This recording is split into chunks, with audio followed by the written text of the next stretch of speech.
এখন আছি আমি ঢাকায়, আর ঢাকায় আছি কিন্তু আমার দ্বিতীয় দিন। আর আজকে আমি সকাল সকাল ঘুম থেকে উঠে রেডি হয়ে নিয়েছি, কেননা আজকে আমি আমার পছন্দের একটি জায়গায় ঘুরতে যাব। আসসালামু আলাইকুম সবাইকে, কেমন আছো সবাই?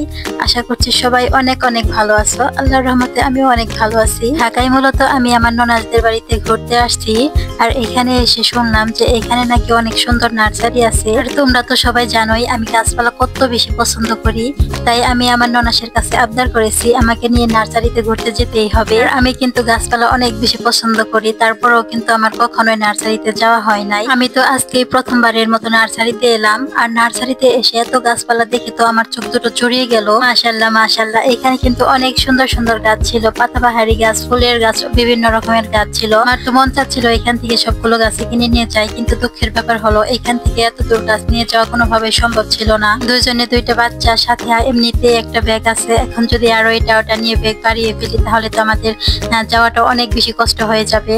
আর বাচ্চা কাচ্চা নিয়ে তো জিনিস কোনোভাবে টানাটানি করা যায় না। এই পাশে তো অনেকগুলো নার্সারি ছিল, আর এখান থেকে তো আমার কোনোভাবেই আসতে মন চাচ্ছিল না। এখানে কোনটা কি গাছ আমার ননাস আমাকে বলে বলে দিচ্ছিল, যদিও আমি গাছপালার নাম তেমন বেশি একটা জানি না। এরপর আমরা যখন ওভারব্রিজের উপর দিয়ে যাচ্ছিলাম তখন আমাদের চোখে পড়লো ঘর সাজানোর এই জিনিসগুলোর দিকে।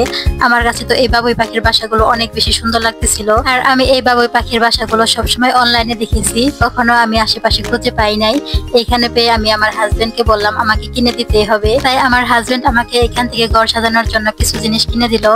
এরপর এখান থেকে আমরা চলে গেলাম আরেকটি মার্কেটের ভিতরে। এখানে তো মাশাআল্লাহ অনেক সুন্দর সুন্দর নকল গাছ ছিল, এইগুলো দেখতেও কিন্তু অনেক বেশি সুন্দর ছিল। আমার এই ভিডিওটি কিন্তু অনেক দিন আগের ছিল, আজকে আমার হঠাৎ করে এই ভিডিওটি চোখে পড়লো, তাই ভাবলাম আজকে এডিট করে ফেলি, তোমাদের সাথেও এই সুন্দর সুন্দর মুহূর্তগুলো শেয়ার করে ফেলি। এখন চলো আমার আগের একটি ভিডিও থেকে সুন্দর একটি কমেন্ট পড়ে আসা যাক। টই টই এই আপুটি আমাকে লিখেছেন, প্রিয় খাবার আপু, তোমাকে থ্যাংক ইউ এত সুন্দর একটি কমেন্ট করার জন্য।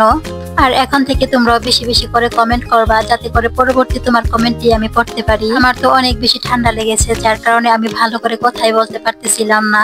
কথা বলতে আমার অনেক বেশি কষ্ট হচ্ছিল, তারপরেও আমি ভয়েসটা ভালোভাবে লাগানোর চেষ্টা করতেছিলাম, কেউ কিছু মনে করো না। আমি এখানে এসে তো আশেপাশে সব গাছপালাগুলোই দেখতেছিলাম, মাশাআল্লাহ কি যে সুন্দর।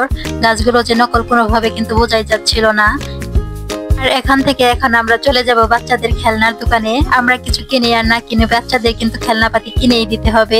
এরপর আমরা এখান থেকে বাচ্চাদের পছন্দ মতো কিছু খেলনাপাতি কিনে নিলাম। আমরা কিন্তু ঢাকায় এসে আরো অনেক জায়গায় ঘোরাঘুরি করেছি, সেই ভিডিওটি তোমরা পেয়ে যাবে আমার পরবর্তী ভিডিওটির মধ্যে। আর আমার ভিডিওগুলো সবার কাছে কেমন লাগে তা অবশ্যই আমাকে জানিয়ে দিও। আমার আজকের ভিডিওটি এইখানে শেষ করতেছি। সবাই অনেক ভালো থেকো, সুস্থ থেকো, আর আমাদের জন্য অনেক অনেক দোয়া করো। সবাইকে আল্লাহ হাফেজ।